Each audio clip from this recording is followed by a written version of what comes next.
Fatta?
Good afternoon.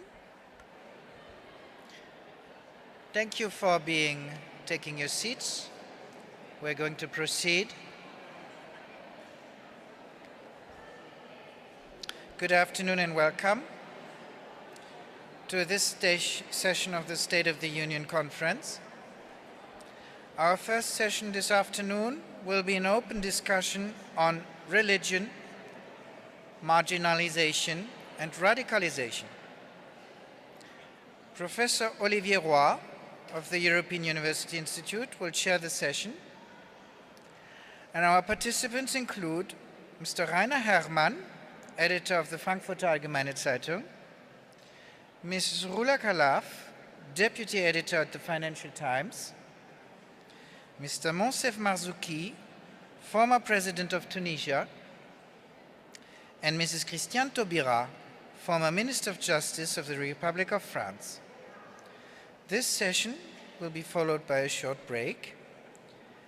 We ask you all to return to your places now.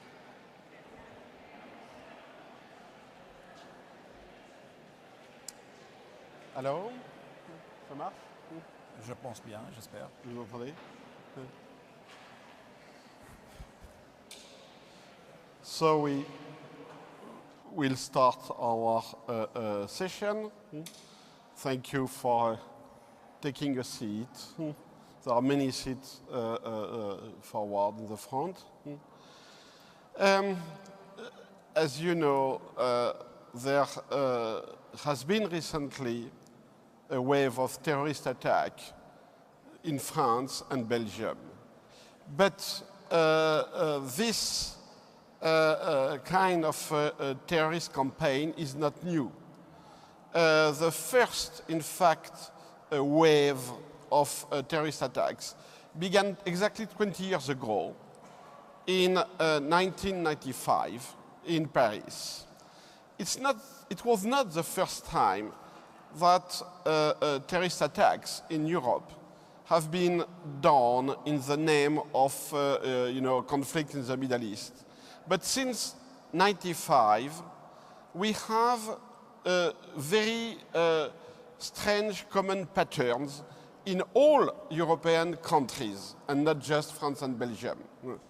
First, it's a home-ground terrorism, which means that the people who are involved in terrorist actions were, most of them, and almost all of them, educated in Europe, and apparently integrated in European societies. Most of them, the big majority of them, were second-generation Muslims. In 1995 and in 2015, it's the same profile. But we have also an interesting percentage of converts. About 25% of terrorists and jihadists are converts, which is a number, it's a very high number, and it's a bit quite difficult to explain why do we have such a number of converts.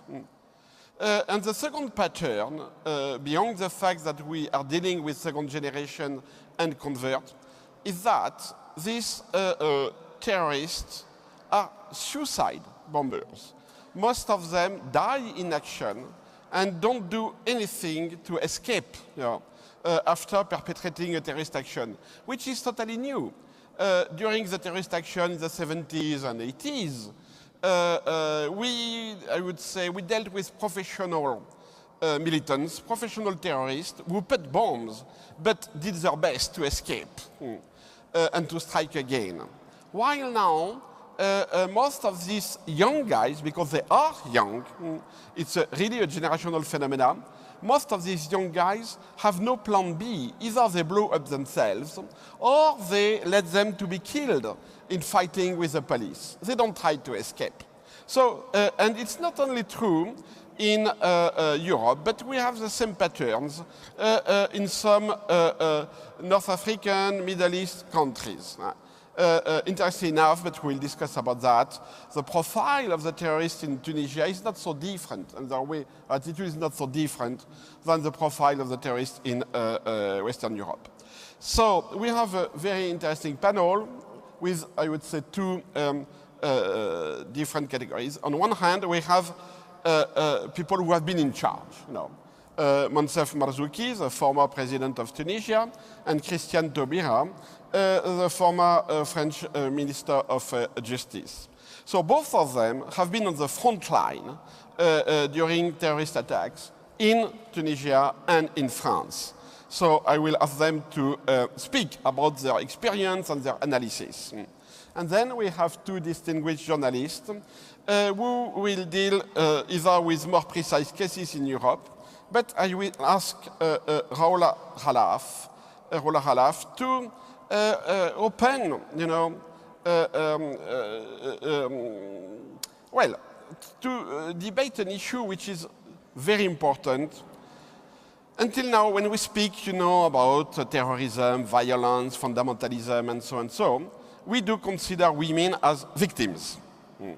Victims of fundamentalism, victims of violence, and so. But we have an interesting pattern, which is rather new with the last terrorist actions. A growing number of women joining jihadists and terrorists. According to some figures, if we consider the last wave of people wanting to go to Syria to wage jihad, we have about more than a third of women. The number is about 40%, both in France and in the USA, which is an interesting, correlation. So I would like to ask her to provide us some light on this dimension. So now I give the floor to President Moncef Marzouki. Thank you. I would like to highlight 3 points, 3 major points. The first is that extremism cannot be related to a specific religion, let alone to Islam. Here I would like to remind you that we Muslims are the principal victims of the so-called Islamist extremism. Accordingly to New York Times, of the 78 terrorist attacks that occurred throughout the world from September 2014 to March 2016, 22 happened in Europe, 6 in the United States, 2 in Australia, and 75 in Muslim countries. 90% of the victims of the terrorist attacks caused by people calling themselves Islamists are Muslims. Of course, the consequences of this is that the image of Islam, the image of Muslims in Western country, of course, is devastated.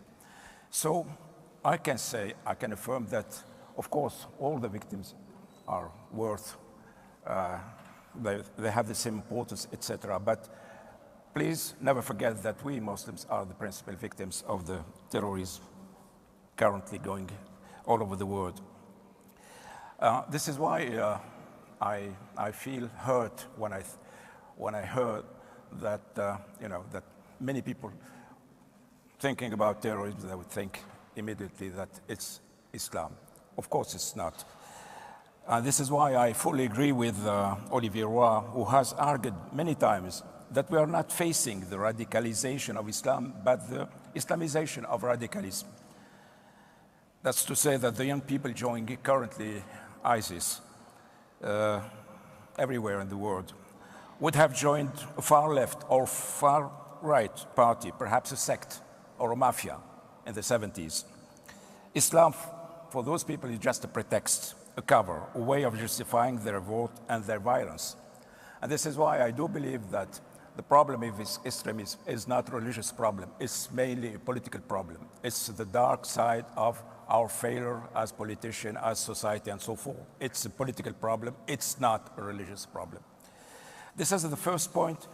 The second point is, as Tunisian, also as former president, I am always asked, how come that Tunisia, which is said to be a success story, how come that Tunisia is providing the world with so many terrorists? We think that we have about 2,000 or 3,000 young people, young Tunisian, currently in Syria. And here I have to remind you that those guys were born and were raised under the dictatorship. We have had more than 30 years, 3 decades of dictatorship, violent, corrupted,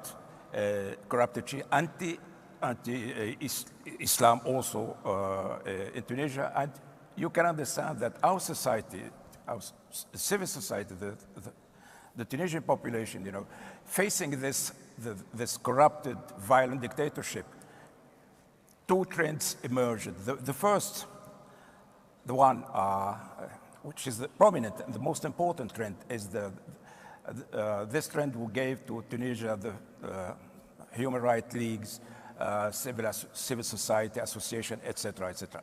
But we have also this other darker trend, which is the Islamist trend. But please don't remember that those guys going to Syria, it's a tiny minority. It's something like 3,000. But the people who took to the street in the revolution, they were hundreds of thousands.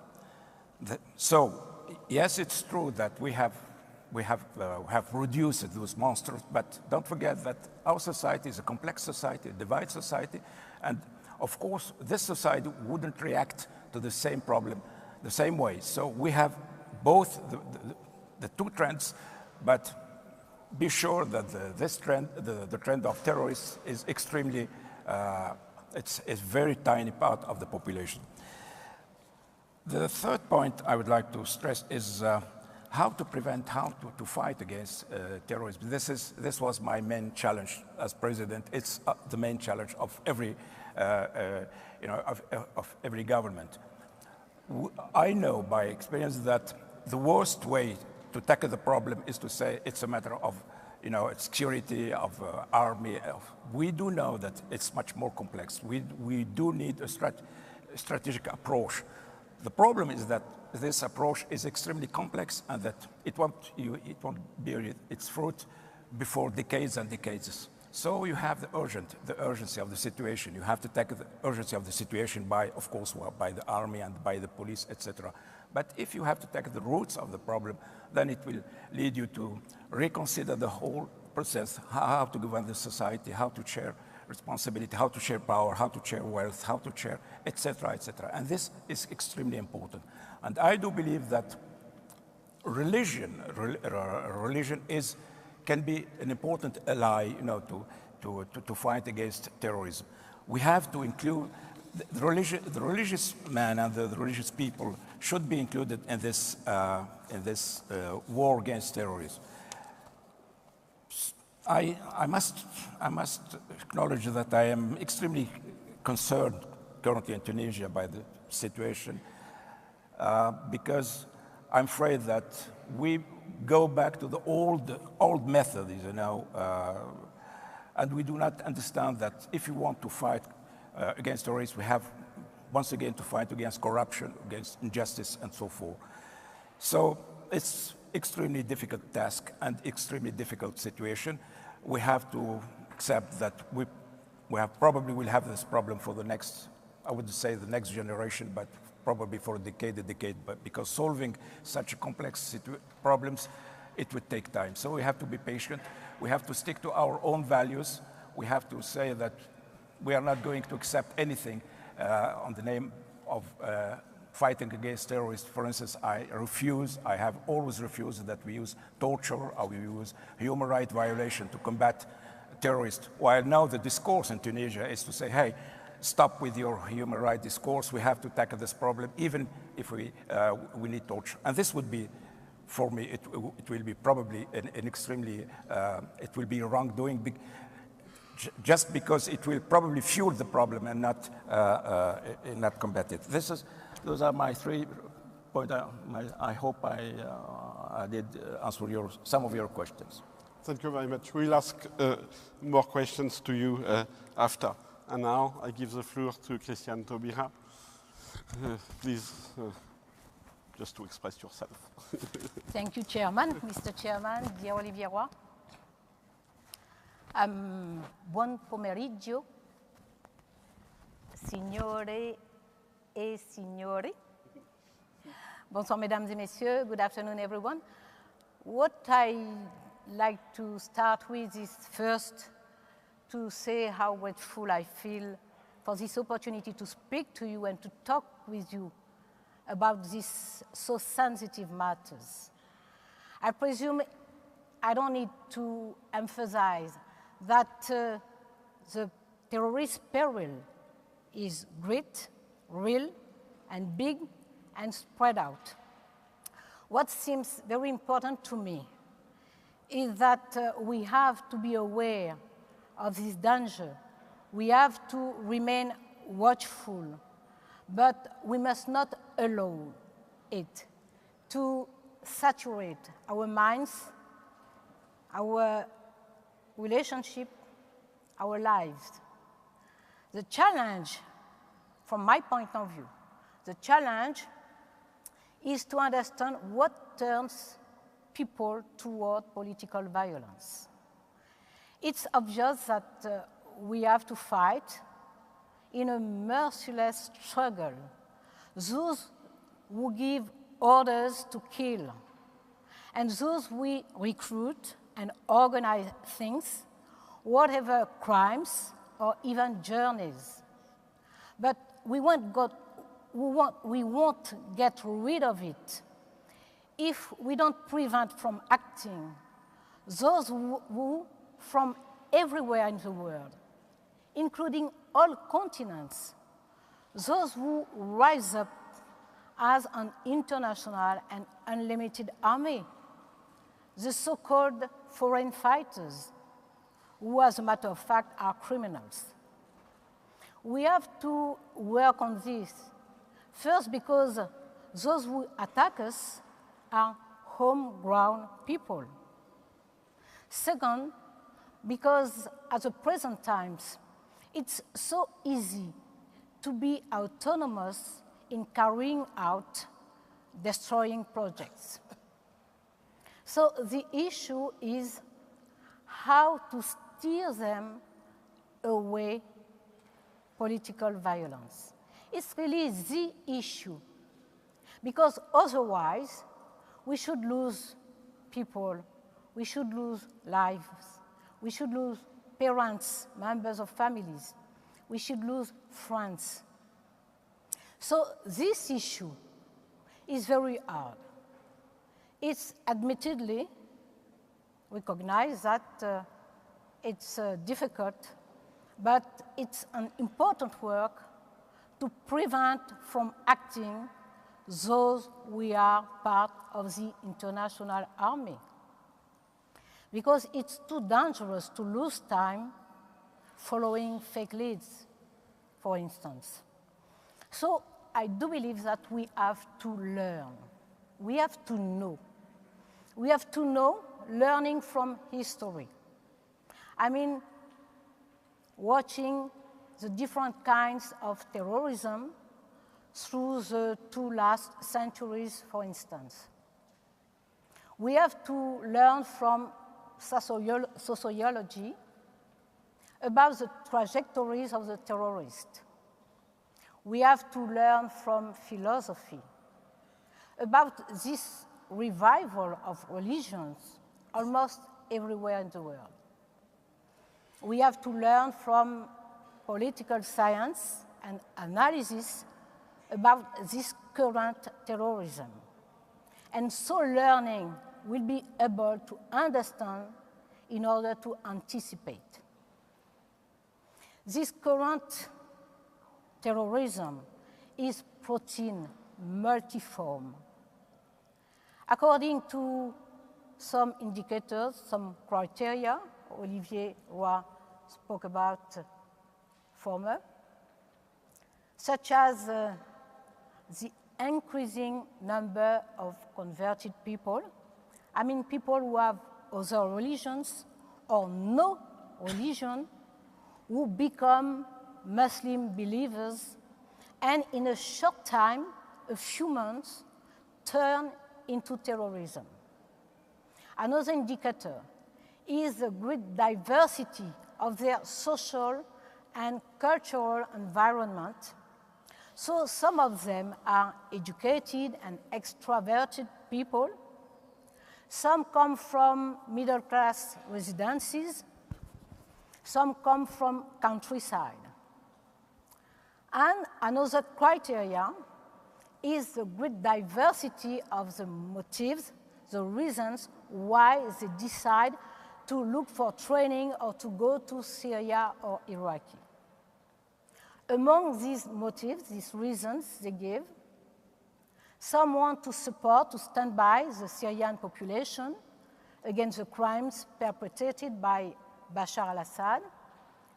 Some want to live in a country where the Sharia is a rule, rather than rule of law countries. Some want to kill, to die as martyrs in order to be washed out of their sins. So this great diversity of reasons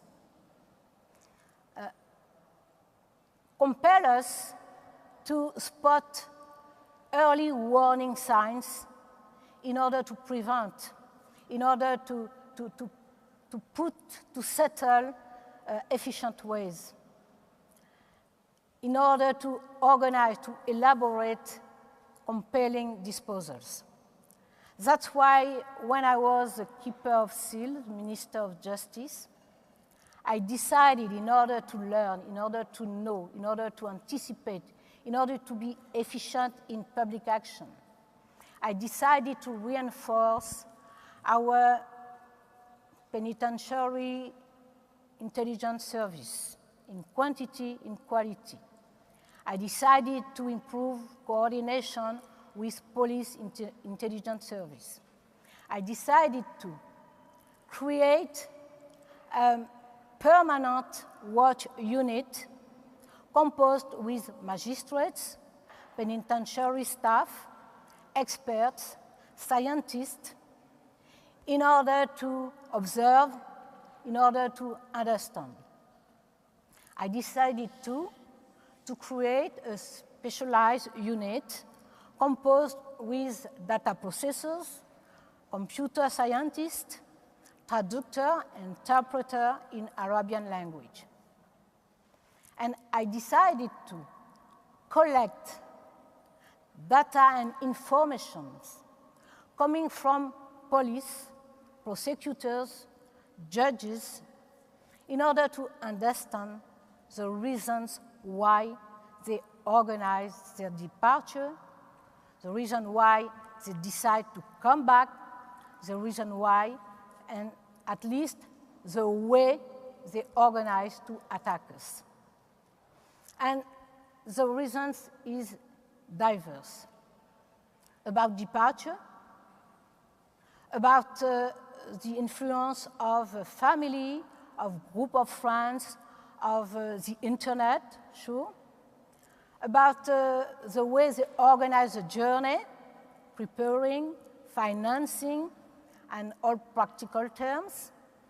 About the way things run out on the spot and how women are treated on the spot. And what the reasons why they decide to come back home, to return in the country. All these data, all these informations were collected during judicial procedures and questioning by police, prosecutor, and judges. And we checked this information with other sources, such as International Center for Study on Radicalization and Political Violence, such as UN mission, United Nations mission on Iraqi, and High Commissioner for Human Rights. And this mass of informations and data have been checked, so all I said formally is widely documented. So due to all this information, we know that we are committed to succeed. We are committed to efficient public policies. We are committed to find compelling answers to this kind of terrorism. And we have to work on 3 levels. The first one is a national one. That's what we did. It should be too long to explain you all the public policies we decided, but we did the job, and they keep on making it. We work on the European level too, and we did it, and we must keep on make it. We have to work on the international one too, not only through the United Nations, but also through bilateral and multilateral agreements, conventions, cooperation, coordinations. Last year, it was on April 2015, I organized in Paris the first international meeting of anti-terrorist magistrates. 60 countries participated. And we noticed afterwards how the judicial cooperation became more fluent because the magistrates knew each other. They knew the different judicial system, and they were able to work in confidence. So this work has to be improved. But some issues remain both very sensitive and very urgent.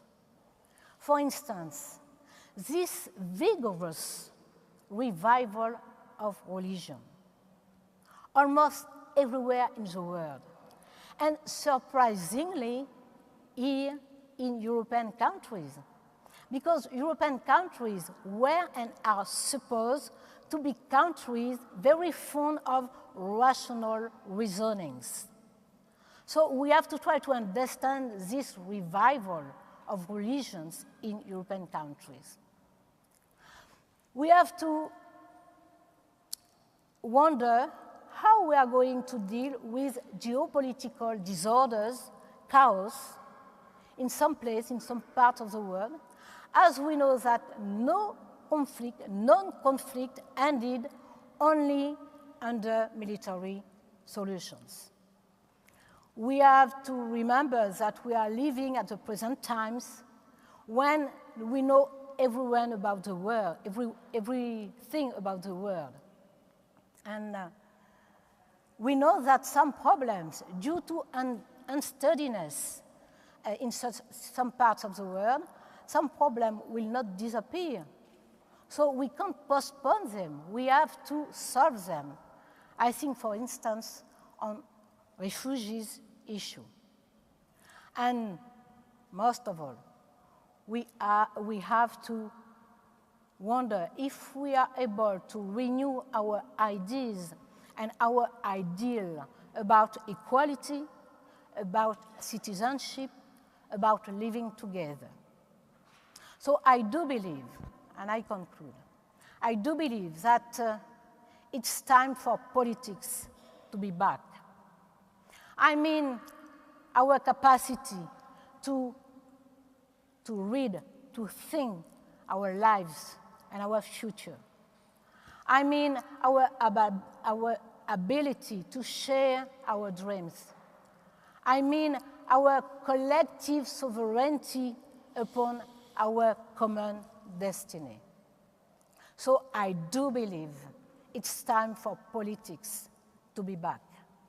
I remember strong words used by Literature Nobel Prize Caribbean poet Derek Walcott.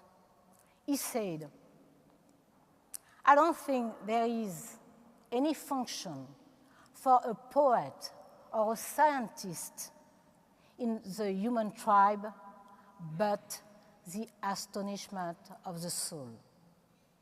I do believe that we have to work in order to reach the astonishment of the soul. Thank you for listening.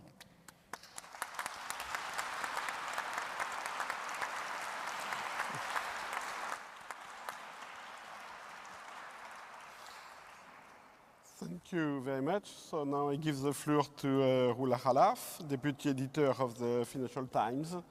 And I'm sure that you will stress something important. Thank you, Olivier. As you mentioned earlier, we've heard a lot over the past couple of days on women as victims and on the gender gap in political participation in Europe and in political negotiations and mediation. There's one aspect that has troubled me and I think has been troubling governments in Europe over the past couple of years, and that is the participation of women in jihadi terrorism. Now, as we know, women's involvement in violence, in insurgencies, in terrorism is nothing new. We have many examples throughout history. Indeed, we have examples of women who've been suicide bombers in Iraq, for example. But there is something different that we've seen over the past few years. And it has to do with the nature of ISIS as an organization. I use the word ISIS, or it's ISIL, or Daesh. What is different is that ISIS is an organization that is very unlike Al-Qaeda or unlike a lot of the groups that we've seen in North Africa or in Egypt in the past. It has a project and a project of state. ISIS's original conception was less to defeat the West or to create a crisis within European or Western societies. It was, and I think it remains to a certain extent, although a lot less successfully than at the beginning, an attempt to create the first true Islamic state. Now, as twisted as this idea is, there was a certain idealism in it. And this is what has attracted a lot of young people in Europe, and I think has been very effective in luring young women. In order to build a state, you can't build a state only with people who are fighting. You need women, you need families, you need children. So this concept that the British media in particular has had a lot of time for is the concept of a jihadi bride. And ISIS has developed a very targeted strategy to lure young women. There is a whole social media campaign that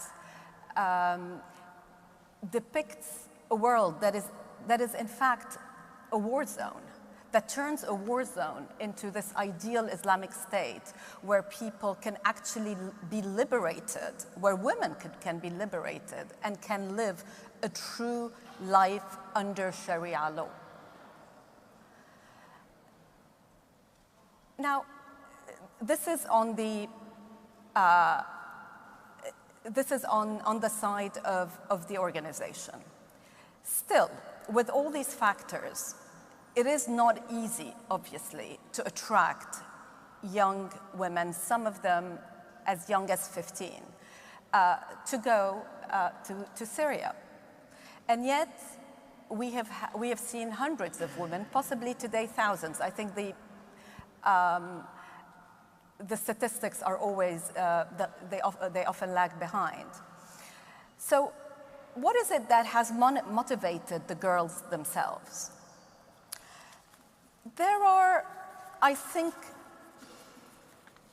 as the minister just said, a lot of different factors. It's difficult to isolate a factor that might affect one girl more than another. But let me cite a few. For some of the girls, what the research shows, and in the UK there's been quite a bit of research done, in some cases this is not very different from men. who are attracted to ISIS and who end up being jihadi fighters. It's an identity crisis. It is a feeling of, yes, being part of a Muslim society in Europe, but not quite belonging to Europe, not feeling grounded in European society. Another factor that has been noticed has very little to do with culture or indeed with religion or with Islam. It is more of a gang culture. It has become, for some girl, as bizarre as this may sound, a kind of cool, almost cool to be part of to be a jihadi bride. Some of the language that the girls use, for instance, between each other, you know, when they're discussing going to Syria or when they're talking to somebody who's already in Syria and is trying to attract them, is very, very striking. They don't talk about Islam or about, you know, the Sharia. They don't cite the Quran. You know, they talk just like a girl who likes Justin Bieber would talk. And they use very, you know, very simple, very silly language in many ways. So this gang culture, which some people have described as a kind of, you know, pop subculture, jihadi subculture, I think has played a factor, at least in some cases. There is also, what researchers have noticed is that some of these girls are actually quite well educated. They're studious, they were A students, and they change gradually, but also quite rapidly. As with the case of men, the group peer pressure plays a very big role.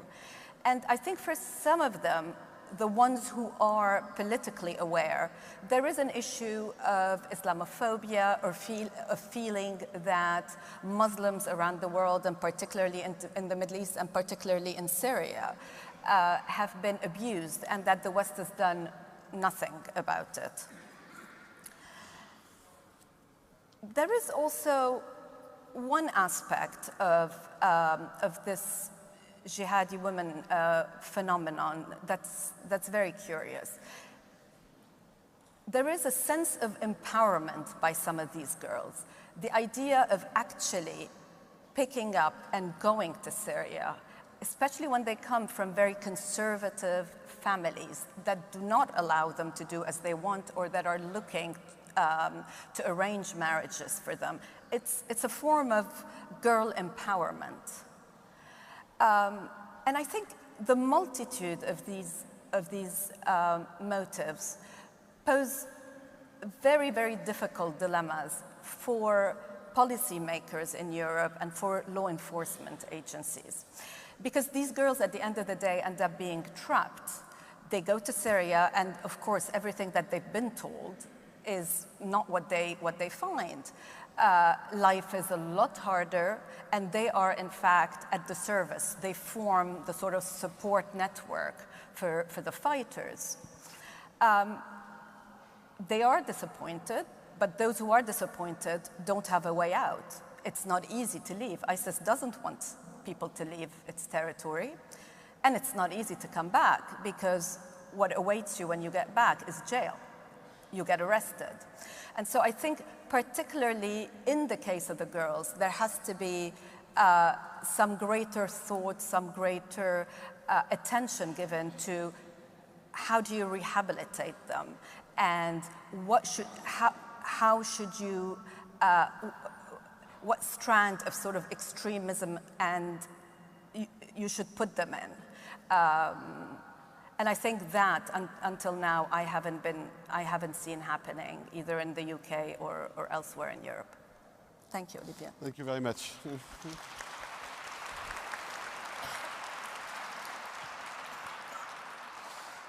And our last speaker, Rainer Hermann, editor of at the Frankfurter Allgemeine Zeitung. So I think you will speak more about the radicalization in Germany? Germany, yes. The floor is yours. Thank you very much, Mr. Chairman. First, let me start that I'm overwhelmed being in this jewel of history, of European history of humanity. Well, I would like to share some perspective insight from Germany, how radicalization is seen in my country. There had not been yet a major terror attack in Germany, but 600 young Muslims had left Germany to join the jihad in Syria and Iraq. Some of them are back, some as a threat, some disillusioned. We in Germany have, of course, also some Molenbeeks, as this famous suburb of Brussels. And so we have to work on that. My point is, behind us there is a long period of stability, of growth, of consensus in society, and now we live in a period of disintegration in many fields, the disintegration of Europe, disintegration of our society, and also the disintegration of religions, and we see that in Islam. Well, speaking of the meltdown of the center of the German societies, in the past we had very tough ideological struggles, right and left. Despite all that, the society kept intact. And now more and more people feel to be at the margins, feel not be a part of the society, feel outside of any consensus. And so social milieus are disintegrating. We see that in the big German parties, the conservatives and the social democrats, who only some years ago still had 80 to 90% of all voters and now working tough just to get 50%. So traditional parties lose appeal, and also confessional bonds lose relevance. When I go to my Catholic church and I see how few are left in these churches. So there is a growing number of Germans who do not feel to be a part of this society anymore. And there are two different groups. One, German nationals, and on the other hand, young Muslims. The German nationals, there you could say it's people who get social welfare, our so-called Hartz IV, who are just not anymore interested in politics. And then there are this rising, growing group who dislikes foreigners and who has this anti-refugee reaction and turning to right-wing populism. And among young Muslims in Germany, I see that when I talk to them in Frankfurt, many of them have the feeling they don't have a meaningful life, and they more and more turn of them radical. And it's interesting to see that those two segments are overlapping. The Germans who feel that the part of foreigners are growing too fast, they demand, let's go back to the 19th century, a true German Heimat, self-sufficient, sovereign, no more MA and MB courses at the university, return to a traditional German way of life. And the young Muslims I'm talking to in Frankfurt, they are telling me, I want to have a true, ideal Muslim way of life. I want to have a pure Islam. And what scholars tell me, what I can observe is that they lead a more devout life, and the so-called instruction Islam is getting bigger, that people divide what is permitted and what is forbidden. They don't think anymore and reflect their lives, but they just ask what is haram, what is halal. And this kind of life I have not seen maybe 10 years ago in Germany. So, well, how does this disintegration, as I perceive it, as having lived in the Muslim world for more than 20 years and now in Germany, how does this, do I see this integration of Islam, which stands for breaking from Western societies? There are several features like the instruction in Islam, like wearing the headscarf, or like Rola said, the pop culture. They have their own music, their own language, their own symbol, their own clothings. And what is interesting is that when they act in the streets of Frankfurt, they are more provoking than any punks. So if you have been at the margins and you are now a Salafi, then you provoke the society which you hate so much, which you feel alienated from. And this process of disintegration is not unique to Islam. Also in the Christian churches, we see this kind of disintegration, that confessional bonds are losing relevance. So institutional religion is getting less important, but this is more dangerous in Islam, because in Islam there is no authority. Everybody is his own authority. Everybody can go to the social media and tell his followers what he thinks about religion and issue a fatwa. So everybody creates his Islam, and Islam is not anymore a bond. I see that also when I'm in Egypt, a bond as a moral authority that keeps everyone together. It's not a cement for all Muslims to keep all Muslims together. Islam is losing as a mainstream religion relevance and substance. And this new trend opens a vacuum and opens the way for innovations which are new. For example, asserting that jihad is worship, that jihad is worship as important or even more important than prayer, than the confession of faith, or initiating a final apocalyptic battle against the West you hate so much, or establishing a caliphate which is the alternative to the hated nation state. So our societies, and also including the society of Germany where I'm living, are getting more complex, are getting more heterogeneous, and it's difficult to keep these societies together. And it will be now the challenge to integrate this flow of refugees, mainly Muslim refugees, without undermining the liberal order we have. And history never ends, and we should do the best to turn around these forces and trends of integration we are living in. Thank you for your attention.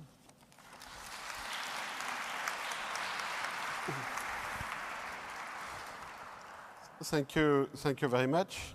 So I will use the privilege of the chair to open the floor, and I have two questions, one for Moncef Marzouki and the other for Christian Taubira. My question to you is, so we had the Arab Spring in Tunisia. We had the first free elections. You have been the first freely elected president of Tunisia. And so everything seems to be, on the good way.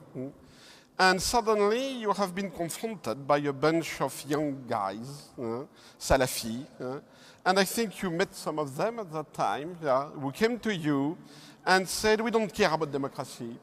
We don't care about Tunisia. We don't care about nation state. We don't care about national flag. And so we want Sharia, we want Islam, and so and so. What was your reaction? Did you foresee that this guy would become violent, will go for jihad in Syria, will put bomb and kill people in your own country? How did you react? And I asked my question to Christian Taubira. You said the issue is not to exclude, the solution is not to exclude religion from the public sphere.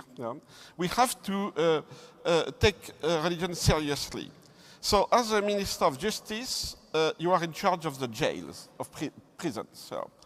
And in prisons, there is a big issue because we know that many, the process of religious radicalization began in jail, among young inmates who were either non-Muslims or were, just nominal Muslims, and who became radicalized in jail.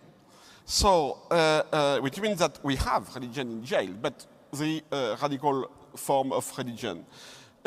What do you think about, if I can say that, fighting religion by religion, by, for instance, strengthening or using or developing the function of Muslim chaplains. You know. What was the issue about Muslim chaplains, and why apparently it didn't work, at least until now, very well? Mm. Well, as you probably know, the spectrum of the Islamist movement is a very wide spectrum. We always say that it goes from Erdogan to Taliban. We in Tunisia, we are very lucky because we have had this the central part of the spectrum. Another is an Islamist movement, of course, but it's peaceful, committed to democracy and so forth. But we have also a tiny part of this spectrum, which is called the Salafist movement. The Salafist movement itself is a wide spectrum. Part of it is, I wouldn't say committed to democracy because it's not true, but people would say, look, we don't believe in your democracy, but we are not going to fight it. And then you have another part of the spectrum, which is the violent part of Salafism. And my position, when I was president, is to try to discuss with this non-violent part of Salafism, because I knew that the people, you know, leaving to Syria were part of this Salafism. And so my opinion at the time is to say, probably if there are some people who could have some influence on this young guy, would be the Salafist sheikh. And this is why I received at the time in Palais of Carthage many of the sheikh of the Salafism, having a huge discussion with them, trying to convince them to go to their youngster and to try to convince them that it's a nonsense now to leave Tunisia, because Tunisia, after all, is now in a new area. We're going to fight against corruption. We are going to pursue, you know, social justice and so forth. And I think with some of the young people probably didn't go to Syria because of this kind of intervention. But of course, you have, once again, a tiny minority saying, hey, we have nothing to do with your democracy. We don't believe in your democracy. And those guys are extremely dangerous. We have to fight them. But fortunately, as I told you, that the most important part of the spectrum of Islamists in Tunisia, whether they are from Nahda or whether they are from Salafists, are committed to peaceful solution and not to the. But you will have always, in any society, we will have some people, you know, believing in violence. I don't know. Do you know any human society where you don't have this kind of people? I don't know. I don't think so. Thank you very much. Etienne? Yeah, well, what I meant is not that we have to deal with religion. I do believe that we have to understand this revival. But in France, the constitution organized relationship between public institutions and religions. So our laic secular republic says that the republic doesn't recognize any religion, doesn't give wage to anyone in religions, but the same republic guarantees the practice of religion. So it's every time in France something very, very, there is a tension between neutrality of public institutions and religious practice. What I do believe is that it's pretty disturbing for all of us, at least when we are in charge. It's pretty disturbing to watch the influence of religion, the influence of Islam, but we know that, and you do know that because you wrote about it. We have a lot of people who are converting and who decide to be converted in Islam and to become terrorists very, very fast. In jail, the secular republic has the obligation to organize religious practice when the citizen is not able to do so by himself. So in jail, we have to organize practice of religion, so we salary Muslim chaplains, but not only, seven religions in the jails in France. I decided to recruit Muslim chaplains. In 2012, when we arrived at the government, there were only 4 Muslim chaplains recruited each year. I decided to recruit 30 each year because it's a duty, it's our public duty, but also because there is a kind of empty that some chaplain who decide themselves they are chaplain use in order to convince detainees to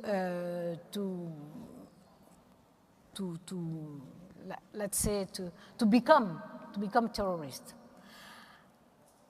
Often people believe that it's in jail that radicalization grows most. That's not quite true. It's not true. Because since February 2013, when I realized that we had stopped a network on terrorism, and only 2 on 12 people had anteriority in prison, in jail. So I decided to follow each month the proportion of people who are involved in terrorism and people in jail for terrorism. And since February 2013, until when I left in January 2016, it was 15%. 15%. That means 15% of detainees are likely to have been radicalized in prison. So since the beginning of 2013, I said, let's be careful, because it's in the society that the most part of radicalization intervene. So it's the same, it has been sometimes 12%, sometimes 16%, but it was during almost 3 years, 15%. Anyway, it's very important for us to fight against radicalization in prison. And that's why we made a lot of effort. We invested a lot in security. We invested a lot in training for the Muslim chaplains, but also for the penitentiary staff. We invested a lot in training for all our administration who deals with young people. We invested a lot, I said, in security, because since 2013 I decided to put 33 million euros in security, and in December 2015 I decided 84 million euros in security. For training we put more than 11 millions for training people. So it's very important for us, and I decided to use research a lot. I signed partnership with CNRS, with École des Hautes Études en Sciences Sociales, with École des Hautes Études Pratiques, because I do believe that the job, the research scientists in different social sciences is very important for us, to help us to understand and to choose the best public policies. So that's it. You know that we have we had an experiment on a separate aisle of prisons when we meet not people very radicalized, but people who are likely to be radicalized. So we separate them from the whole detainee population, and we separate that between them. But those who are very radicalized are isolated. So that's what we do inside of the jails. But let me say that it's easier to deal with people in jail who are radicalized, because we take decisions and we set up the decisions. In the society, it's more difficult. It's more difficult. And that's why we have to organize in order to detect for prevention. We have to, it's more difficult in the society, and the figures show that 85% of radicalization is in the society, through the internet, through the group of friends, through family too. Thank you very much. Now I open the floor to the whole panel. So if you have questions to the others or clarifications, please feel free. I actually would love to hear from Moncef about what role do you think that the inclusion of Nahda in government has had on radicalization? Has it made it easier, or do you think that they've made a lot of mistakes that actually led to more radicalization amongst the Salafis? That's a very difficult and very interesting question. I would say that probably our chance in Tunisia is that we have had, as I said, this central part of the spectrum of the Islamist trend. And this is why we could have this sharing power government, we could have this peaceful transition and so forth. But this peaceful transition was at the expense of realizing the objective of the revolution, mainly fighting against corruption. And now what I'm afraid of is that because we tried to keep this peaceful transition as peaceful as possible, the price was to abandon the objective of the revolution. And I'm afraid that now the young people would say, hey, we didn't have this revolution only to have democracy or a facade of democracy. We want also social justice. We want also real policy against corruption and so forth. So now the transition in Tunisia is still going on. I don't know exactly what will be the outcome of it, but I'm afraid that if we don't tackle the problem of corruption, mainly the problem of corruption, of social justice, then the radicalization of the young people would go on, and then people would say, we don't believe neither in democracy nor in what you call moderate Islamism, and then we would raise again against you. And this would be extremely dangerous. This is why, if we want to tackle the problem of radicalization, first of all, we will have to tackle the problem of corruption.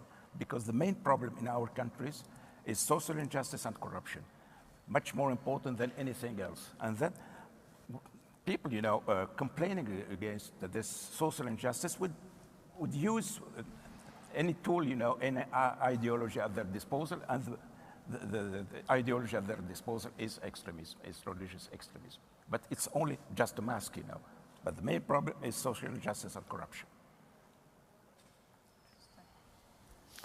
Mr. Marzouki, one of your phrases, statements, which are my favorites, is an answer you have given some while ago in an interview on the question, well, why is the Islamic State so attractive? And you have answered, they have a dream. Our dream was the Arab Spring. They have taken our dream from us, but they have a dream. It's the caliphate. So what dream needs to be established that we disillusion the Islamic State? I didn't understand your question exactly. What do you mean by... The Islamic State, they have a dream. Yes. This dream of an Islamic State. Yeah. And our dream was taken. It was the Arab Spring. Is there a chance to bring that dream back to the Arab youth? Yes, of course, we are just at the beginning of the process. You know, revolution is a turning point. It's a long, very long process. So please keep believing in that we in Arab world we are probably going to achieve the objective of social justice and so forth. But it's much more complex and much more difficult than we believed at the beginning. You know, we have a huge counter-revolution because we have a lot of corrupted elites. You know, they are not going to give up, and we have. I must say also that we didn't. I was extremely deceived by the fact that we haven't got the support we expected from Europe. You know, we expected that Europe would see that this is part of its own problem, you know, because relieving the Middle East or North Africa from this backwardness, poverty, corruptions, etc., is in the benefit of Europe. But I think that for a European, this part of the world is still, you know, a dangerous part of the world, and we have to keep very, very. I didn't feel that really European do feel that this is part of their own world, and that it's in their own interest, you know, to promote human rights, democracy, and development.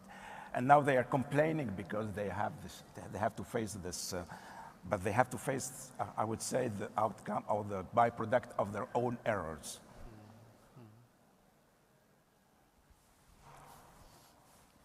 So maybe I give the floor to the floor. Questions, please. Professor Weiler. Oh, for Professor Weiler, it could be a comment. I had two interesting experiences, just by coincidence. On September 11, 2001, my wife and I stood in our Washington Square apartment, which faced the south, and with horror, in real time, watched the Twin Towers collapse. The next day, President Bush declared war on terror. With rapid speed, Congress passed anti-terrorist legislation, and at least some of the consequences was Iraq II and Snowden. On the 13th of November last year, I was woken up at night by sirens, ambulances, fire engines and police under my window, which was 500 meters from Bataclan. The next day, the President of the French Republic declared war on terror. A state of emergency was declared. It was then extended. There were proposals for changes to the French Constitution, and in very short order, a French aircraft carrier and French airplanes were on the shores of Syria. Now, it depends who you ask. Some people say not enough was done. And some people say we overreact. And I actually want to ask the minister and you, yes, Professor Wa, do you think we overreacted? Do you think that enough is being done? How do you assess our reaction to these events?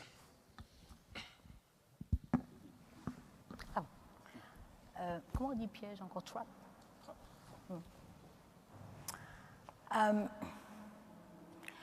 The question, terrorism put a trap just before us, because we have to protect our citizens. We have to be efficient on security matters. It's a duty.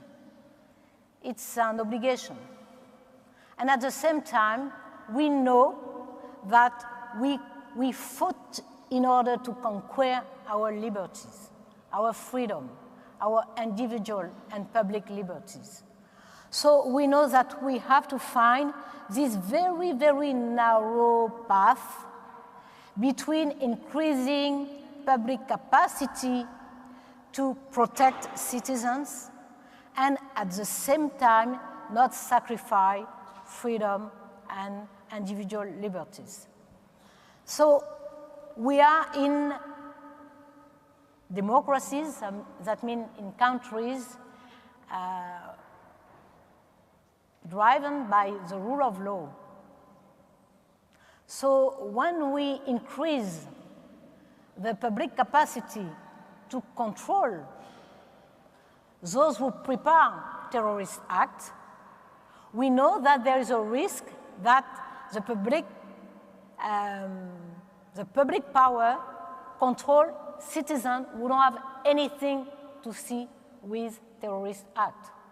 So the point is to organize the way we control this public action in order to protect the citizens who don't have to be under surveillance. So it's not easy to say whether the French government overreact or underreact. It's not easy to decide to end the state urgency or to keep on maintaining the state urgency, because the citizens have got the right to say, you stop the state urgency and there is another terrorist crime. And at the same time, a state of urgency is not supposed to last. So it's really a trap, and it's not easy to decide. It's really a public responsibility to decide at what time you stop. Comment on dit les élans? Un élan? What I spontaneous prefer is to live freely for everyone. But we know that the peril is real. We know that. And we have a responsibility on each of our citizens. So the question between security and freedom, liberty, I think that we succeed to drive it.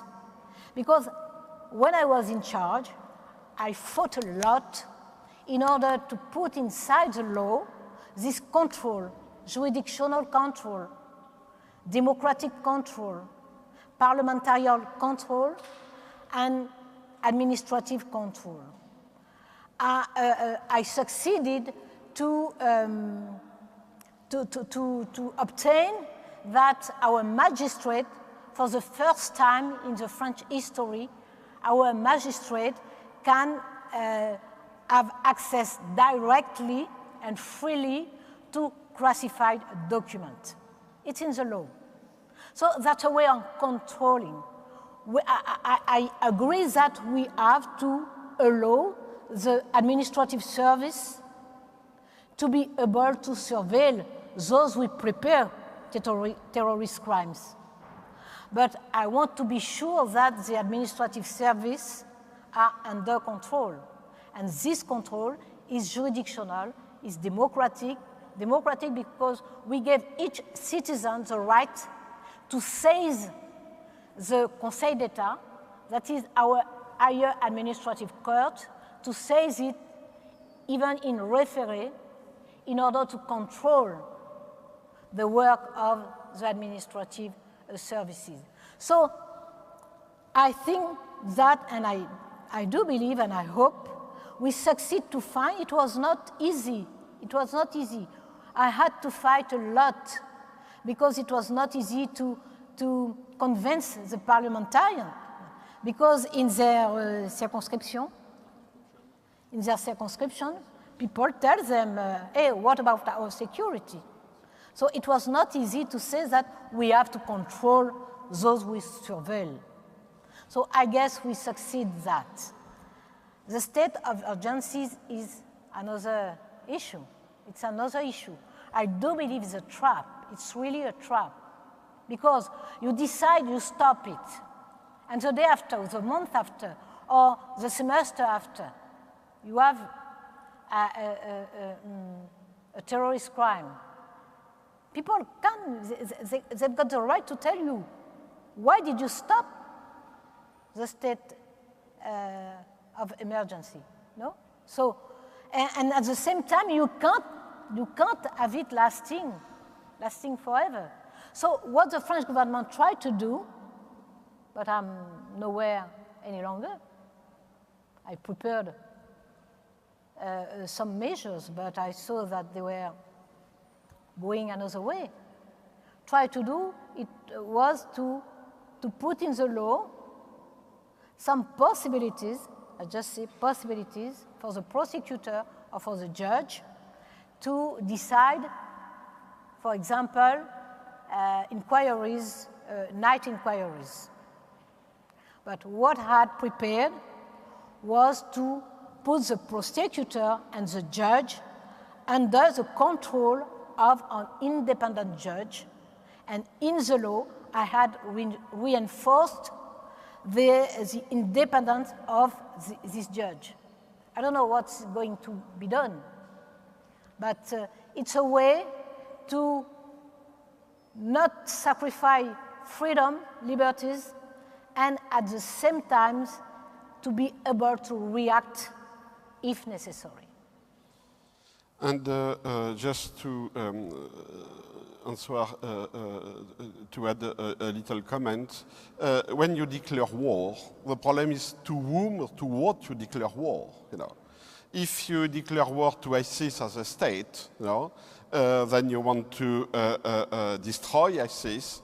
Does this mean that we'll get rid of home ground terrorism? No, no. We have had 20 years of home ground terrorism, while ISIS is only some years old. So this is a big problem to define an enemy, and it's always dangerous, because the dominant idea is that the enemy is radical Islam. But we have, in fact, little indications that the terrorists are a product of the radicalization of Islam.